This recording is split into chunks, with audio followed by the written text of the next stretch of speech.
Come in. Welcome. I am E.G. Marshall. Welcome to the sound of suspense, to the fear you can hear. For the next 52 minutes, I'll be your companion on a journey to a place in the past. It used to be that only the mystics believed you could go back, relive your life. But didn't so eminent a scientist as Albert Einstein say that the past, the present, and the future are all intermingled somehow? Then why should we question a gentleman named Spencer Chadwick, who is asking a very vital question? Inspector, do you believe a person can do it again? Do what again? Go back. Where? To that point in his life where it went wrong. It turned sour. And correct it. No. No, I don't believe it's possible. Well, I'm doing it, Inspector. I'm doing it. I'm changing it. I've gone back. Inspector, I've gone back.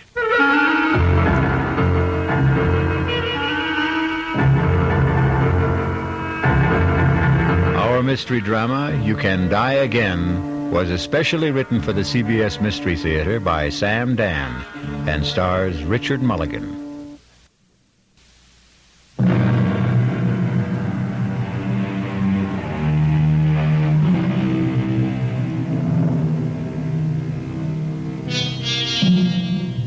This evening, we're concerned with bright young men. That is, those who began as bright young men, like Spencer Chadwick. Bright young Spencer Chadwick married his boss's daughter, but that was 23 years ago. And today, young Spencer has arrived at comfortable middle age. This morning, he will pick up his phone and dial the private number of a highly placed friend.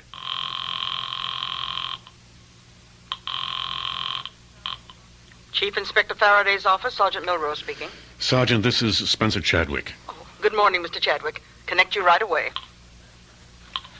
Spence, I hope you're not calling to cancel our golf date. No, Martin. I'm calling to tell you I murdered my wife. I won't believe it, Spence. I can't believe it. Marty, look at her. She's dead. I see she's dead, but I won't believe you killed her. She's been stabbed, Inspector. Yes, Sergeant, yes. And that's the knife, Marty. Now, Spencer... You'll surely find my fingerprints on it. What's that bruise on your head? We had a fight. She hit me with the candlestick. Inspector, a glass door here leads to a terrace. It's been broken. Spence, an intruder, a thief. Did he slug you and kill Margaret? No, I killed Margaret. But that broken door... She tried to get away. I dragged her back into the room. Whose place is this? Mine. I didn't know you had an apartment downtown. I've been staying with a girl. Spence, you're talking to me, your closest friend, Marty Faraday. Excuse me, Inspector. Shall I start the routine? Yes, of course, Sergeant. Are you going to arrest me, Marty? I have to. I'm ready to go now. But I'm not ready to go. Look, I can't believe what you're telling me. I can't even believe you were cheating on Margaret. How can I believe you killed her? You've been a policeman for 25 years, Marty. Do you still have illusions, faith, ideals? If I do, it was because of people like you and Margaret. I'm sorry, Marty. Look, Spence, is this the way it happened? You were having an affair. Margaret found out about it. She came here, confronted you. One thing led to another, and you killed her. Now, is that the story? Yes, yeah, that's it. Well, where's the girl? I suppose she's dead, too. You suppose? Yes, we can say she's dead. Well, how did she die? I killed her. What? When? Oh, a long time ago. A long time? Spencer, you're not making any sense. How could you have killed her a long time ago if Margaret confronted the two of you here today? I don't know. I don't know. Now, just arrest me and don't ask me any more questions. I have to ask, Spence. I can't accept what you're telling me. Now think. How could you have killed her a long time ago? Or did she kill me? Spence, please, tell me what happened. It doesn't matter. Look, I want to help you, Spence. I'm your friend. You know that. You won't believe me. Try me. Just try me. It's even hard for me to believe it. but it's true. Spence, sit down, will you? Will you just sit down and try to pull things together? Tell me what happened. What happened? It started one morning. It was 3 months ago. I came downstairs. Margaret was at the breakfast table. Morning, darling. Coffee? Thanks, yes. Any mail, Margaret? Nothing worth delaying breakfast. Card from my brother. Where is he now? He had to put in for repairs at Pago Pago. That's Pango. When is he coming home? Oh, next year, maybe. Or the year after, when he gets bored or tired or needs money or decides to get a new girlfriend or another boat. And he's 38 years old. And he'll never get anywhere. Don't say that. It seems to me he goes everywhere. Oh, his life and yours, darling? A study in opposites. You were born poor and you wound up rich. He was born rich, wound up poor. Dinner tonight with the Satterfields. What for? What for? Oh, my God. I practiced for almost 5 minutes before you came down, tossing off what I just said in an offhand, casual way. Dinner with the Satterfields. This is the coup of the century. A dinner party at the home of Senator Satterfield. Ask me how I did it. Why do we want to have dinner with Senator Satterfield? Spence, you asked me to arrange for the invitation. I disagree completely with the man's principles. Oh, we understand all that, but you're the one who decided to give politics a whirl. When did I decide to do that? Well, they say the sign of a really solid marriage is if the wife can accept jokes at breakfast. Shall I remind you of that Chinese or Indian saying that you've been spouting lately? A man spends his first 20 years living for himself, his next 20 living for his family, and his next 20 living for his country. It was you who decided. Dinner's at 7:30, black tie. So be home early, Spence? You're not listening. Darling, why are you looking at me like that? Is there something wrong? Who are you? What did you say? I said, who are you? Tell Spencer. me. What are you doing here? Now, look, darling, if this is a... Oh, no. Oh, what am I doing if here? If this is a joke, it's not in the best of taste. Look, I'm afraid I don't know where I am or who you are. Do you know who you are?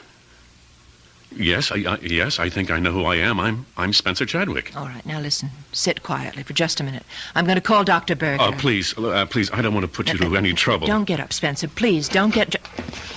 Where are you going? Home. This is your home, Spencer. Please, now, don't be alarmed. Please, I hope I haven't frightened you. I'll leave this minute.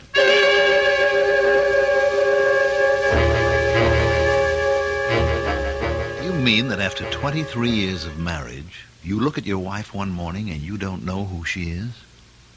Yes, Martin. All right. You walked out of the house. Now, where did you go? I hailed a cab. Now, where to, pal? I don't know. That's all right. None of us knows where we're going. Just answer this. Where do you want me to take you? Just drive. Okay, you're the doctor. What do you think, the Redskins got any kind of chance this year? All right, let's try politics. You think Satterfield's going to run again? Well, as my old man would have put it, you wasn't exactly vaccinated with a phonograph neither. Driver, why are you headed north? Well, you said to drive. The Chadwick building is down on Jefferson Square. I distinctly told you to take... You distinctly told me nothing. What would I be doing in your cab at 9 o'clock in the morning if I didn't intend to go to my office? Yes, sir.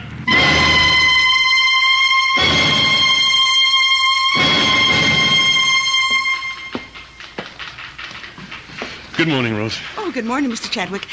There's a Dr. Berger sitting in your office. Dr. Berger? Yes, Dr. Berger.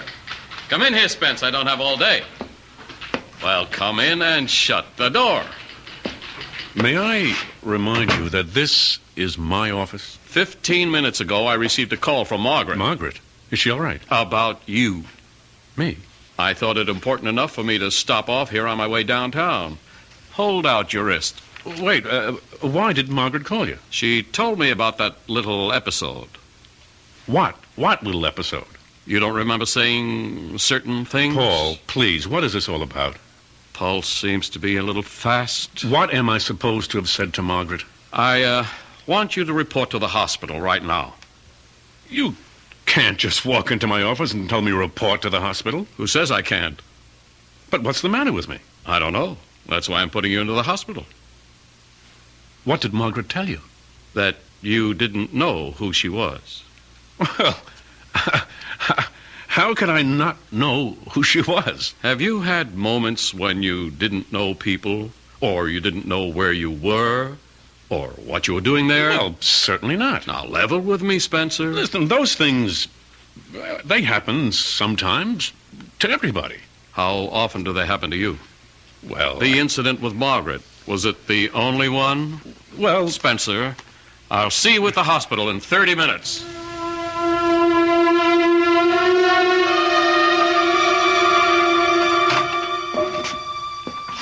Well, you did it. You're here, Spence. of course I'm here. I won't keep you an hour longer than necessary. Probably get you out by the end of the day. Paul, you do what's necessary. That's a good attitude.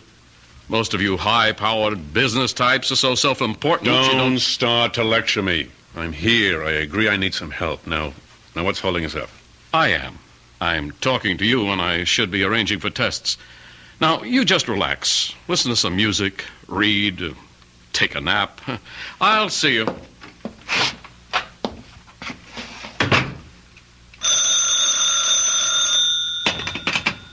Hello? Spencer? Peggy? Is everything all right, Spence? Peggy, where are you? I'm at the apartment. Where else would I be? Tell me, are you all right? Oh, yes. Oh, yes. I'm certainly all right now. Oh, Peggy, I almost lost you. How could you lose me? It could happen. How? Dr. Berger, he could make it happen. But not now, not anymore. Do you know why? Why, Spence? You called me just in time. You warned me just in time. And I'm getting out of here this minute.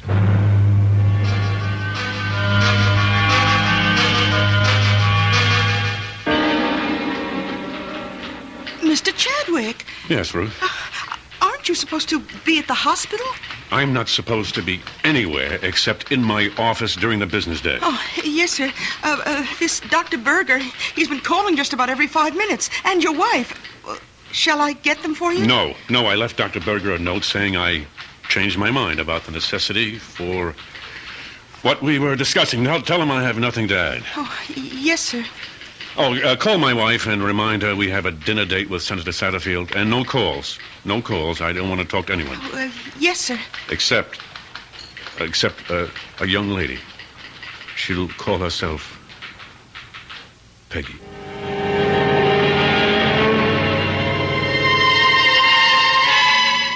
Well, for 23 years you hum the same tune, and then, suddenly, one morning, you hear the music of a different drummer. A drummer named Peggy. Or is she a piper named Peggy, who will have to be paid? We shall return shortly with Act Two.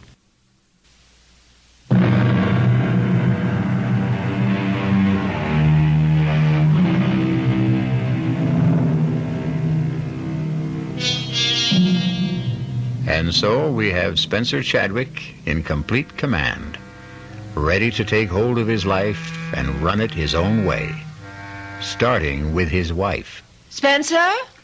Is that you? There's no problem. It's not even 7:15. I can be dressed and ready to leave in 20 minutes. Spencer, there is a problem. You made Dr. Berger look like a fool today. He read my note. It explained everything. You made yourself look like a fool. You were admitted to the hospital, And less than an hour later, you sneaked out. I did not sneak out. I got dressed, went to the desk, and said, I'm leaving, send me the bill. But, Spence, you're not well. I've never felt better. You should be in the hospital. Margaret, please stop running my life. What did you say just now, Spence? I'm sure you heard me. I wasn't aware that I was running your life. Spencer, would you be good enough to explain? Can you show me how? You did say this thing was black tie? Spencer, I'm entitled to an explanation of that remark. Margaret, if you can't understand what I'm saying, how can I explain it?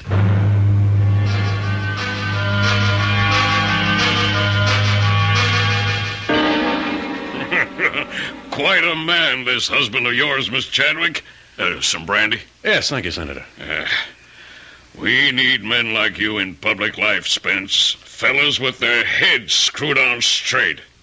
You know, I have an opportunity to recommend a man for a presidential advisory commission on... I don't think I'd be interested, Senator. I like your style, Chadwick.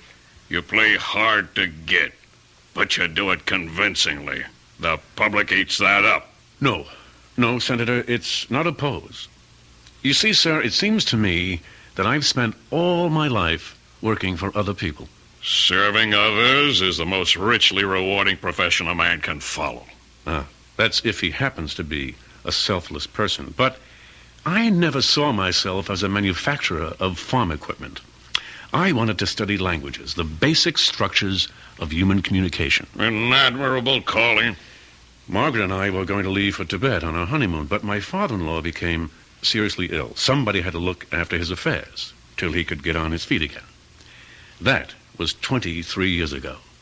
He never did get back on his feet, and I never did get out of his office.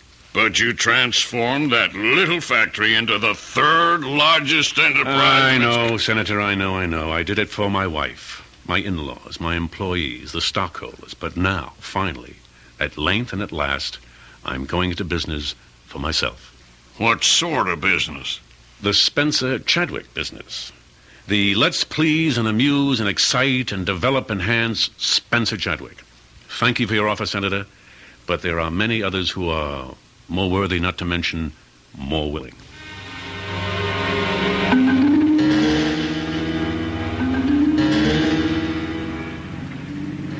Spencer, when did you decide you were no longer interested in public service? Oh, it's been building for a while. We'll have to talk. Oh, about what? About what?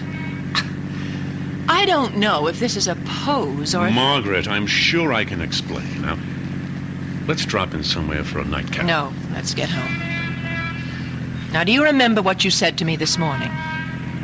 No. You looked at me this morning, and you said, "Who are you?" You said it with sincerity and conviction. You meant it. Look, I may have been... You may have been what? Daydreaming. No, it was not daydreaming. It was wishful thinking. Oh, Margaret, what are you saying? Spencer, you're having an affair. What? Please don't deny it. But I'm not. It fits in with what Dr. Berger told me. About what? When you say to me, "Who are you?" it means you no longer want to know me.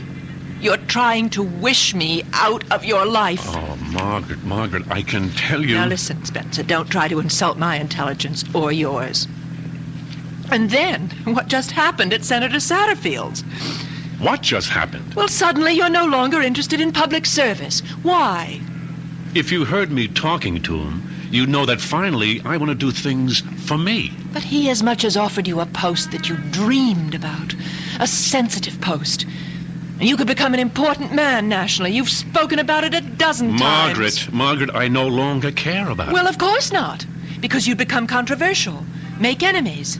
And then they'd try to get something on you. And now that you're having an affair, you're vulnerable to scandal. But I am not having... Oh, don't lie to me. That just makes it worse.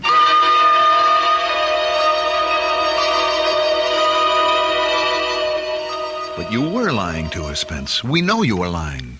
We know about Peggy. Inspector, Yes, Sergeant. if you'll come into the bedroom, Inspector, I didn't want to move anything. All right. Now, sir, here are these pictures. Are these Peggy? Are they, Spence? Yes. Well, sir, if you look at the hairstyle, that went out 25 years ago. I'm no expert, but these don't look like pictures that were taken recently. Now, the clothes in the closet, skirts, blouses, dresses, are these Peggy's? Are they, Spence? Yes. The styles are about 25 years old. Now, here's a label in a skirt. It's a Lydia Carter. She was a designer who was fashionable 30 years ago. Well, Spence, tell us.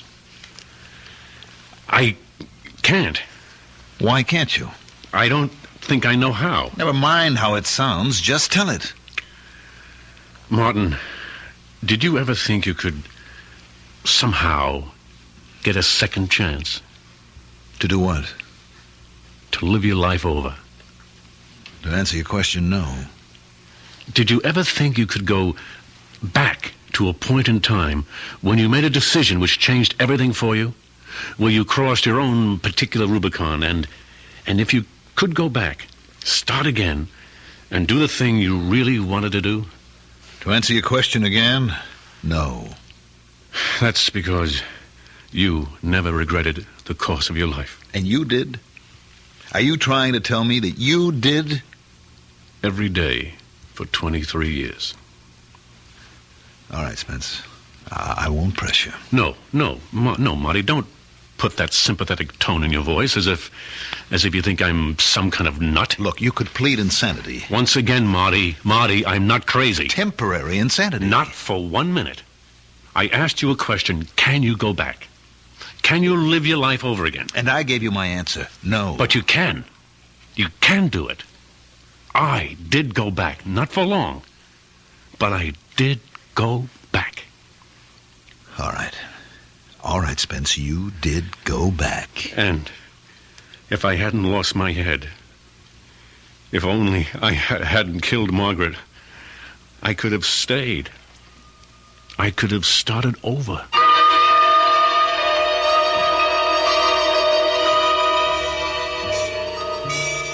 Peggy, want to go to a movie? No, I missed the news broadcast. Anything happening? they think a war just started. Oh, come on, Peggy. Come on. There aren't going to be any more wars. Everybody knows that. People may be crazy, but they're not insane. Where? I think the man said Korea. Someplace like that. Maybe I didn't hear it right. Hey, if you don't want to go to the movies, what do you want to do? Sit home and just listen to you. Tell me about the trip you're planning. Well, first, don't call it a trip. We may never come back. It may take all our lives. Fine with me. And we may never find it. Great. What are we looking for? The origin of language. For instance, we say brother in English. German, Dutch, Scandinavian, so on, say a form of Bruder. Same basic word. Latin, Greek, frater. The BR becomes FR. Russian, obrat. The differences are all in pronunciation. Okay. How did this one language spread so far and wide to cover so many different kinds of people? I'll bite. How? That's what I want to find out. And we will travel and study and research, and one day, maybe... Maybe what? This Indo-European language, it's only one of 30 language families. At one time, was there one single language, the mother of all? Was there? I don't know. One day, I hope to find out. You sure you won't mind scrounging around Europe and Asia? Oh, I've been to Europe and Asia. Ah, but not with a backpack. Not with a sleeping bag. I'm going to love it. Now, one thing must be clearly understood. At no time, regardless of the bind we may find ourselves in, shall we ever, under any circumstances, wire your father for money. Promise? I promise.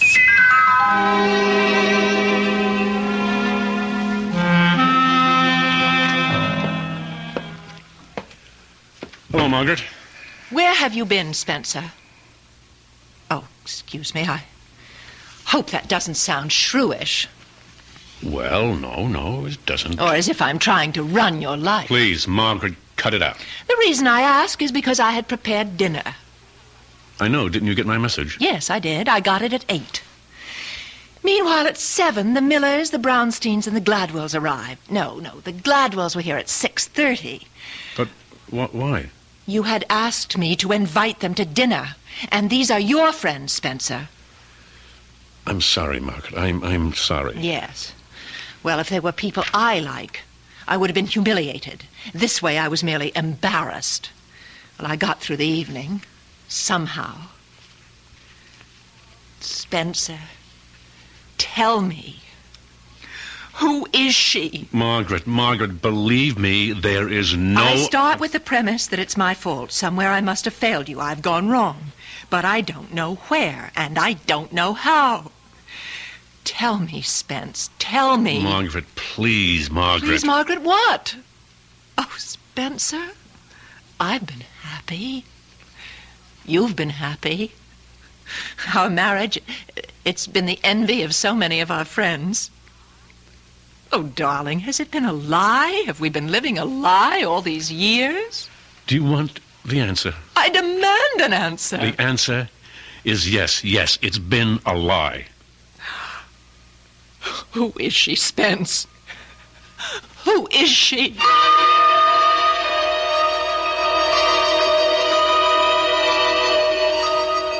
Who is she, Spencer? Who is Peggy? I won't tell you, Martin. I should say, who was Peggy? Inspector, do you remember some time ago you saw Mrs. Chadwick? It was on business, I remember. Oh, yes. Yes, I do. It had to do with a burglary, Spence. A burglary in your house. Believe me, Margaret, this is no bother at all. You see, I felt if I called the local precinct, I'd have police traipsing all about the place. It just isn't worth it. Well, what happened? Well, it's silly, but, well, you know us. We never throw anything out. It's a sound idea. The worthless junk of yesterday has suddenly become expensive antiques. It's incredible. Yes, Margaret. All right, I'll be brief. We have a storage space where we keep old things, clothes, knickknacks, you know, stuff that you say you'll throw out sometime. You never get around to it. You never do. And? Well, it's all been stolen. Stolen? It's missing. Well, it must have been stolen. I don't care about it, but it's just unnerving to consider that the house has been broken into. Well, send a list of the stuff to Sergeant Milrose. It's not important, but I feel that since a crime has been committed, it should be reported. Did I do the right thing? Of course you did, Margaret. That list. I gave you that list, Sergeant. It's on my desk, sir. I'm sure most of the items in this closet were on it. Spencer, you were the burglar. Technically, yes. She needed clothes, Marty. That girl, she's a fantasy. No, not Peggy. All right, look, for reasons that I may never understand, you feel you wasted your life.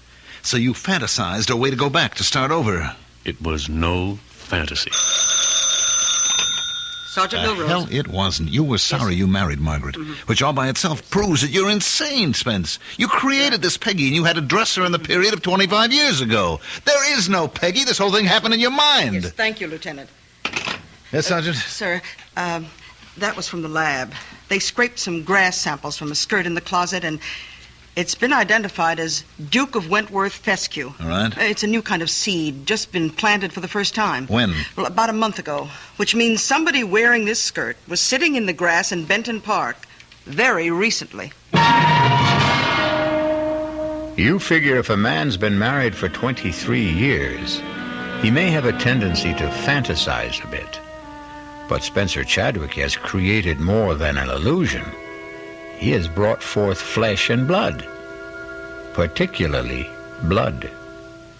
We'll be back shortly with Act 3.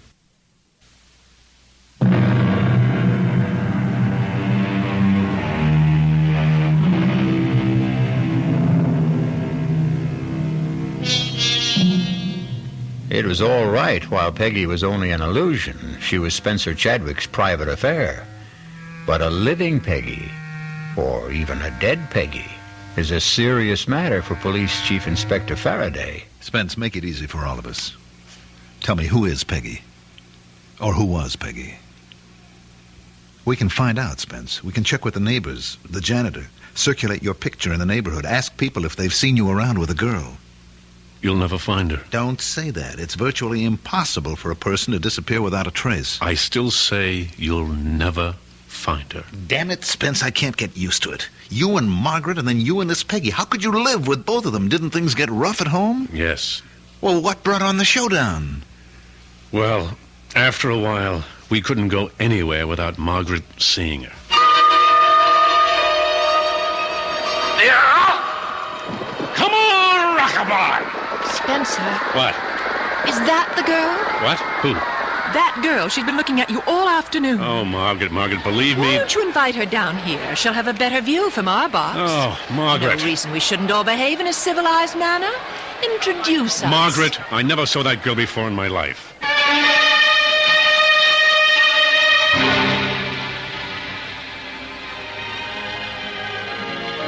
Margaret, you're staring. No, not me.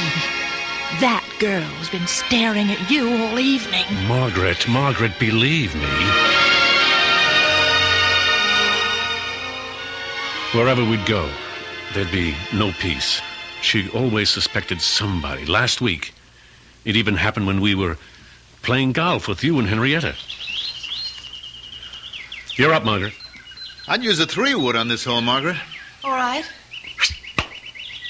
Oh, too bad. Well, you go up there and show me how, Marty. You rushed the shot. You lifted your head. I really don't care about golf. You made the date with Marty and Henrietta. We simply can't drop out of circulation. Spencer, that girl in the foursome behind us. Margaret, she's not the one. Spencer, where were you? I had a meeting. Oh, well, we progress. Used to be you didn't know, you couldn't remember. And now at least you're courteous enough to lie to me. You've been drinking, Margaret. Yes, that's true. I have been drinking. Margaret, it's not good for you. Oh, I don't know. Let's consider that. Drinking is not good for me. I won't fight that. However, what you're doing, that's good for me, Although I must say you're treating me nicer these days. You started off by asking, who are you?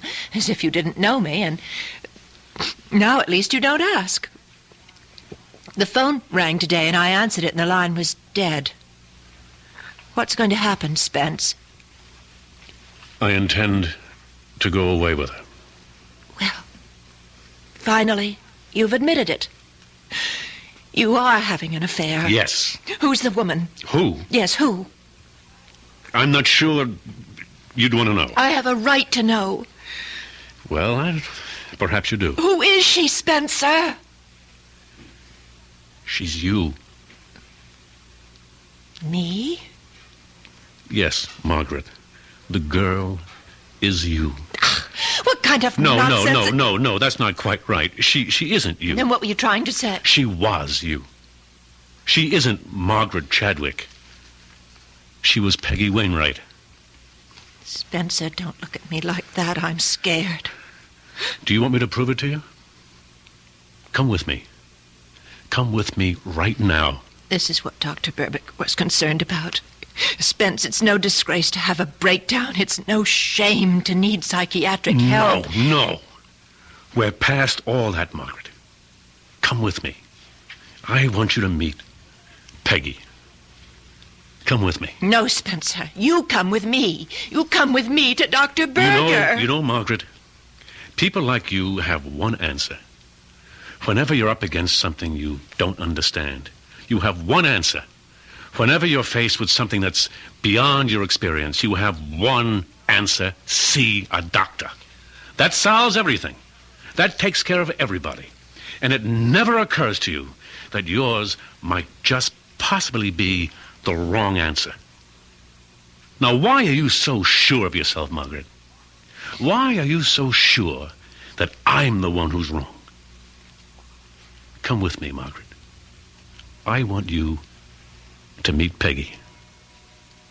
Or are you afraid?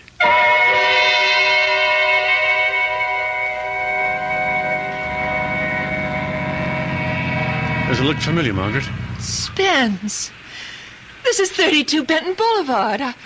It's our first address. I remember. Do you remember the apartment number? 3A. Oh, don't tell me it's still there. See for yourself.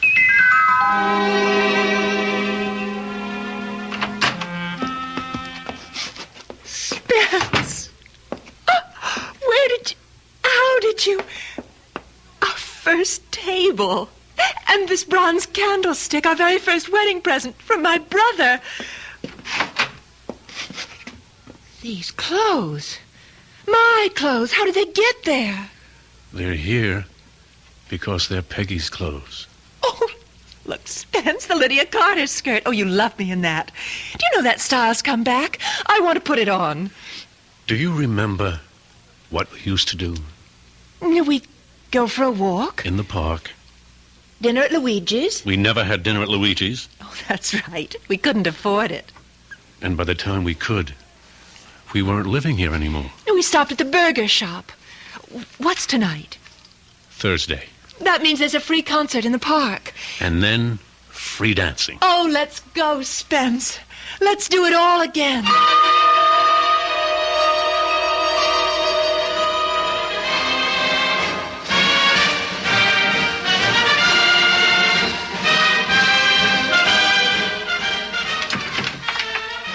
I never realized how much fun we had in those days.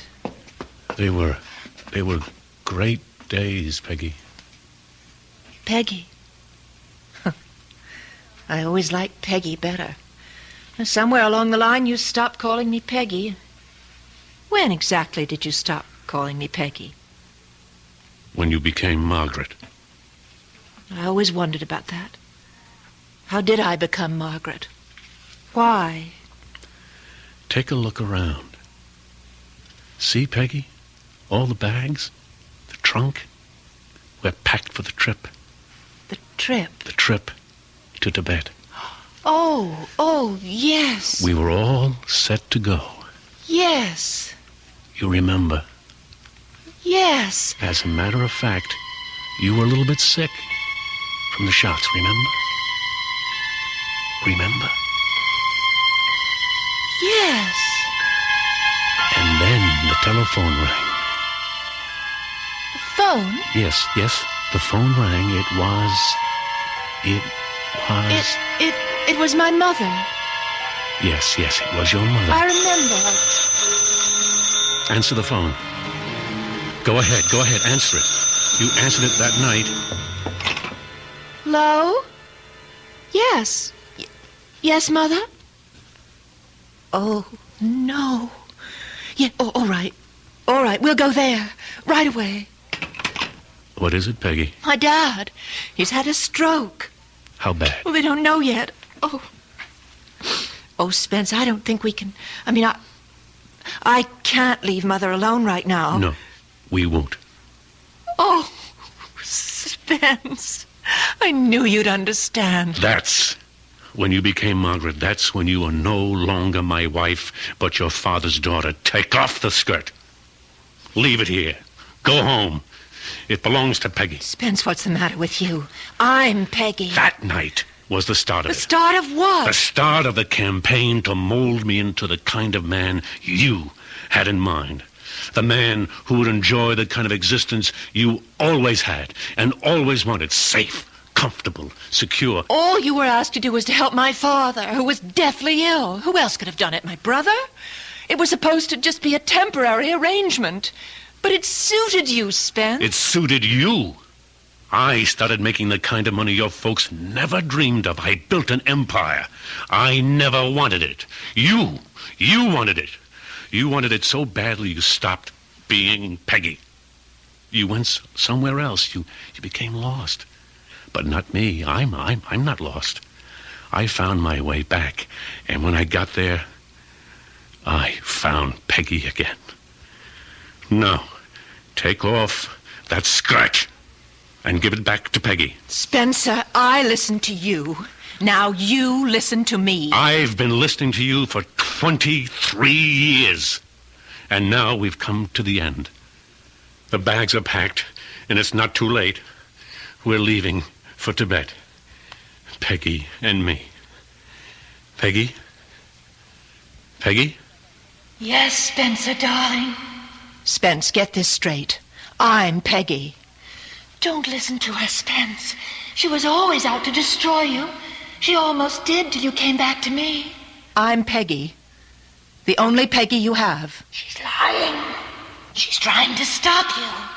We are going to Tibet. Fat chance. You'll take that appointment from Satterfield. That refusal was just a ploy. You know it. He knows it. Shut up, Margaret. Shut her up, Spencer. Shut her up. I didn't destroy you. You destroyed me. You'll have to kill her, Spence. Go ahead. Live with this fantasy of yours, this Peggy who rewrites history. She's all yours. I want my skirt. Take off that skirt. It's mine. It's all I want from you for 23 years of marriage. Don't let her out of here. She'll tell everybody about us. They'll put you away, Spence. Get away from that door. No. Spence, keep away from me. You won't get out that way. Spence, I warn you. I'll hit you with this. Now, you asked for it. You asked for it. Use a knife, Spence. Use a knife.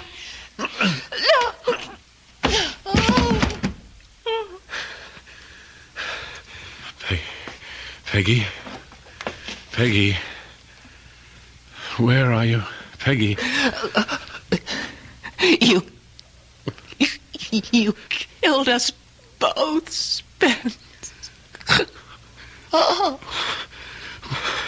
Margaret.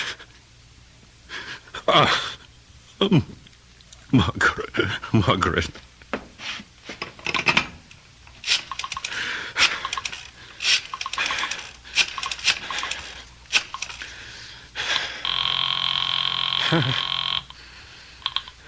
Chief Inspector Faraday's office, Milrose speaking. Sergeant, this is Spencer Chadwick. I just murdered my wife.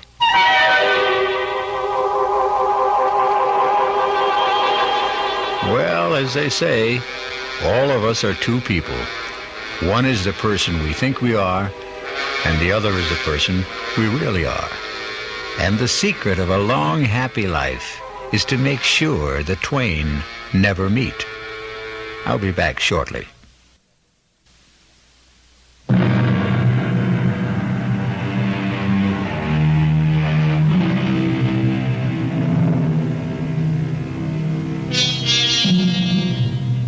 Well, the jury's still out. Oh, not on Spencer Chadwick. With him, it was open and shut. But on the basic idea, can you go back? Can you do it again? Well, to end on a non-controversial note, here is something everybody can do again. Tune in again for more suspense and excitement. Our cast included Richard Mulligan, Mandel Kramer, Marion Seldes, Bryna Rayburn, and Gil Mack. The entire production was under the direction of Himan Brown. This is E.G. Marshall inviting you to return to our Mystery Theater for another adventure in the macabre. Until next time, pleasant dreams.